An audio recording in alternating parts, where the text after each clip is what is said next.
إلى ملاعب القسم الوطني الثاني. وعن الأسبوع السابع عشر اكتسح فريق راسينغ البيضاوي ضيفه الجريح النادي المكناسي، اكتسحه بخماسية نظيفة رمت به في المراتب المتأخرة. أقوى لحظات المباراة في روبورتاج عبد الصمد ولد شيبة وفخر الدين نور.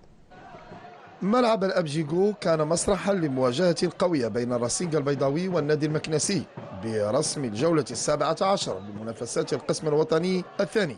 مباراة الذهاب انتهت بفوز القدام بواقع هدف لصفر. ضربة البداية كانت لأصحاب الأرض. محسن الخياطي بقليل من التركيز كاد أن يزعج راحة الحارس إسماعيل كوحة. دقيقتان بعدها القندوسي المشاكس ينسل من الجهة اليمنى معلنا الهدف الأول للراك بطريقة جميلة تهاوت معها عذرية شباك الحارس إسماعيل كوحة في حدود الدقيقة السادسة.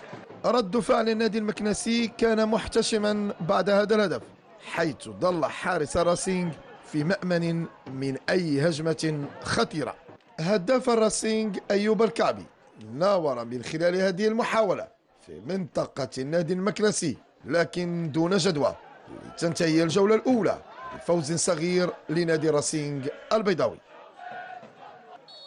ننضم للفريقين خلال الجولة الثانية. البداية كانت قوية لأبناء مندوزا. هشام مرشاد يراوغ بطريقة جميلة ويجبر مدافع النادي المكنسي على الوقوع في الخطأ الممنوع.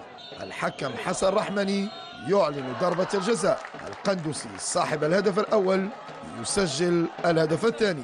مباشرة بعدها البديل إبراهيم الوردي كاد أن يباغت مرمى لولا القائم العلوي.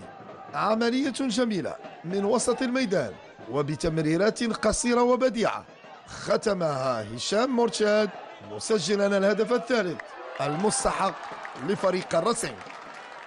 هو يوم الراسينغ بامتياز. التألق والحظ تحالف خلال هذه المباراة.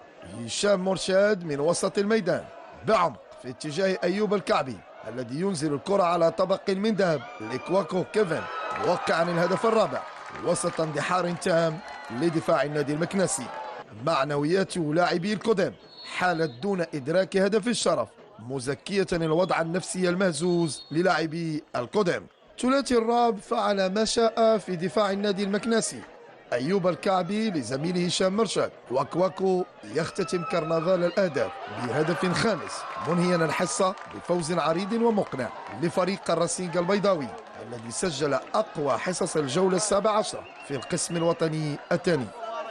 دونك اليوم خسرنا سي فري سي دور اكسبتي، ولكن هذه كرة القدم فيها الفرجة وفيها الفرحة وفيها الحزن. احنا اليوم انا غاتي ديبيوت بريمير ميطون. اليوم الراك كانوا في نهارهم، يعني اليوم السويرتي كيف كيقولوا كان مع الراك ماشي في المقابله في الاصابات.